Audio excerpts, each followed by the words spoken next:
शांति। नमस्ते सभी को। आत्मज्ञान एक ऐसा टॉपिक है जिससे अक्सर सभी वंचित रह जाते हैं या फिर सिर्फ शब्द ही सुन पाते हैं, वहाँ तक पहुँच नहीं पाते हैं।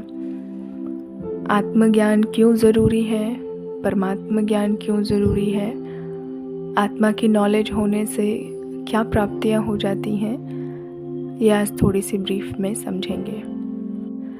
Very first of all we should know that कि जीवन में हर एक के सुख दुख आते रहते हैं। सुख के क्षणों में तो वो बहुत एंजॉय करते हैं हर एक मनुष्य आत्मा, परंतु जब दुख आता है तो उस समय पर विचलित हो जाते हैं और भगवान को अपशब्द बोलने लगते हैं, गालियाँ देने लगते हैं, भगवान के ऊपर उंगली उठाने लगते हैं, अपने भाग्य को कोसने लगते हैं। तो सुख को तो बहुत अच्छे से एक्सेप्ट किया, लेकिन दुख को एक्सेप्ट करने की हिम्मत हर एक के अंदर नहीं होती है, क्योंकि कर्म का हिसाब किताब नहीं जानते हैं कि ये जो हमारे कार्मिक अकाउंट्स चल रहे हैं चाहे किसी भी रीति से, तो ये आत्मज्ञान ना होने की वजह से, न कर्मों का ज्ञान होने की वजह से दुख का पहाड़ उनकी ज़िंदगी में टूट पड़ता है।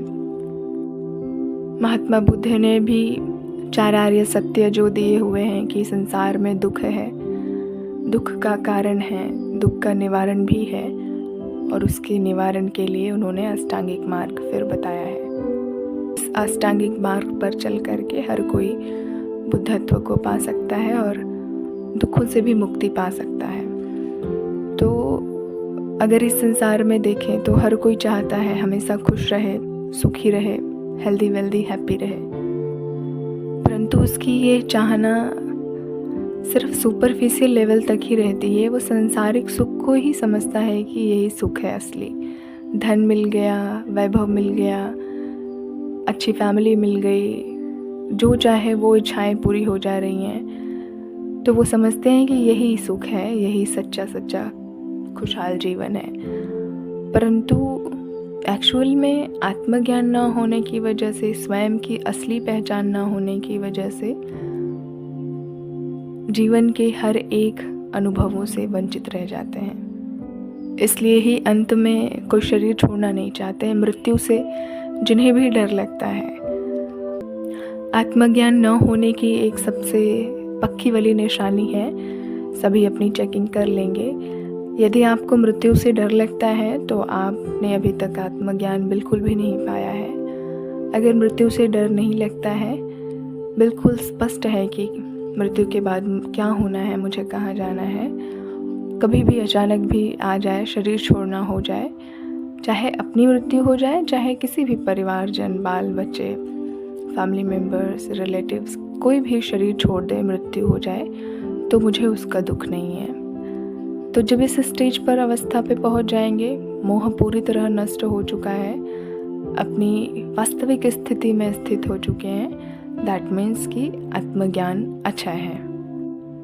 तो एक शरीर में रहते हुए ही अपने आप को जानना, मैं कौन हूँ, मैं आत्मा हूँ, कौन सी वाली आत्मा हूँ, कहाँ से आई हूँ, मेरा घर कहाँ है, परम धाम।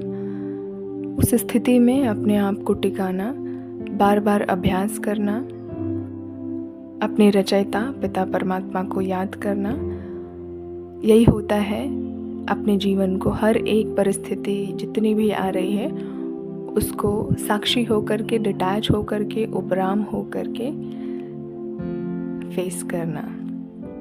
इसके पैरेलली एक बात जो होती है कि जिनके अंदर आत्मज्ञान नहीं होता है, थोड़ी बहुत भी भक्ति भी नहीं की होती है, सिर्फ संसार के सुख सुविधाओं में लीन रहते हैं सारा जीवन, तो वो शरीर छोड़ने के बाद आत्मा भटकती रह जाती है, घर के छत पे बैठी रहेगी, अपने ही फैमिली मेम्बर में किसी के अंदर प्रवेश करके कुछ अपनी जो भी इच्छाएं होती हैं वो पूरी करवाते हैं कि ये खाना बनाओ, ऐसा खाने का मन हो रहा है आज। तो वो क्या करते हैं, परेशान करते हैं, घर वालों को भी डिस्टर्ब करते हैं, क्योंकि जब तक शरीर में थी आत्मा, जो भी अपने संस्कार हैं उसके इतने धन और इकट्ठे किए हुए हैं, घर बनाए हैं, उसी में ही मोह माया अटकी रहती है उनकी, जल्दी छोड़ कर जाते नहीं हैं, उनको घर में ही स्थान चाहिए होता है। भूत प्रेत बन करके वो घूमते रहते हैं आसपास ही, पेड़ पर, छत पर। जितने एरिया में उनकी पहचान होती है उतने ही आसपास सभी भटकते रहते हैं। ऊपर की यात्रा नहीं कर पाते हैं क्योंकि कभी भी अपने आप को जाना ही नहीं कि मैं आत्मा हूँ, परमपिता को जाना ही नहीं, परम धाम की याद में कभी टिके ही नहीं, भगवान का नाम कभी लिया ही नहीं। याद भी किया परमात्मा को तो अपने फ़ायदे के लिए कि हे भगवान मेरा ये काम हो जाए तो मैं आपको लड्डू पेड़े चढ़ाऊँगा। इसलिए ही कई लोग कहते हैं कि शरीर छोड़ने के बाद, मृत्यु के बाद गरुड़ पुराण कराया जाता है उनके लिए। तो आत्मा सुनती है क्या, पूछते हैं कई। तो हाँ, बेशक सुनती है आत्मा। शरीर छोड़ने के बाद भी अगर कोई भी बातें, शास्त्र, उपनिषद या कोई भी ज्ञान, मेडिटेशन, ध्यान, उनके लिए सुप्रीम पीस के लिए मेडिटेशन किया जाता है तो वो शांति आत्मा तक पहुंचती है, रेस्ट इन सुप्रीम पीस। इसलिए ही शरीर को छोड़ते हैं तो उनके लिए शांति की मेडिटेशन ज़रूर करनी चाहिए और घर में बहुत शुद्धता रखनी चाहिए, क्योंकि अगर ऐसा नहीं करेंगे, ज्ञान से, घर वाले भी अगर ज्ञान में नहीं है, माना कि न पाठ पढ़ते हैं, न भागवत पढ़ते हैं, ना ही किसी ऐसी कोई ध्यान, योग, मेडिटेशन कुछ भी नहीं करते हैं, तो फिर बहुत मुश्किल हो जाएगी आगे की यात्रा। सभी के सभी शरीर तो छोड़ देंगे लेकिन नेक्स्ट अगला जन्म उनको बहुत मुश्किल से मिलेगा। एक तो रोने धोने का भी ये बना हुआ है कि कोई शरीर छोड़ेंगे तो वो रोना धोना चलता रहेगा, तो मोह से और वो आत्मा बंधी रहेगी, घर के आसपास ही रहेगी। तो इसलिए रोया नहीं जाता है कोई मरता है तो, कि वो आत्मा अपनी अगली यात्रा तय कर सके। So I would like to insist everyone कि ज़रूर हर कोई अपने जीवन में 24 घंटे में every day 5 minute, 10 minute, 15 minute निकाल करके अपने आप को देखें, स्वयं की पहचान करें, मैं आत्मा हूँ। इस संसार की जो भी ड्रामा चल रही है उस ड्रामा से स्वयं को उपराम करें कुछ समय के लिए। परम पिता परमात्मा को याद करें दिल से, स्वार्थ से नहीं याद करना है, दिल से उसे याद करें और कुछ समय के लिए पूरे विश्व में शांति की वाइब्रेशंस फैलाएं। और अपनी जीवन यात्रा को बहुत अच्छा बनाने के लिए सिर्फ इस ही जीवन में नहीं, यही हमारी एक जीवन नहीं है जो दिख रही है, आने वाला भी, शरीर छोड़ने के बाद भी एक यात्रा होती है। वो यात्रा भी बहुत सुखद हो, मंगलमय हो, स्वर्ग में सच में जाएं, परम धाम में जा कर के वहाँ की सुप्रीम लाइट से अपने आत्मा के पिता से मिलें। वैसा पुरुषार्थ करके ज़रूर सभी अपने जीवन में खुशियाँ लाएं।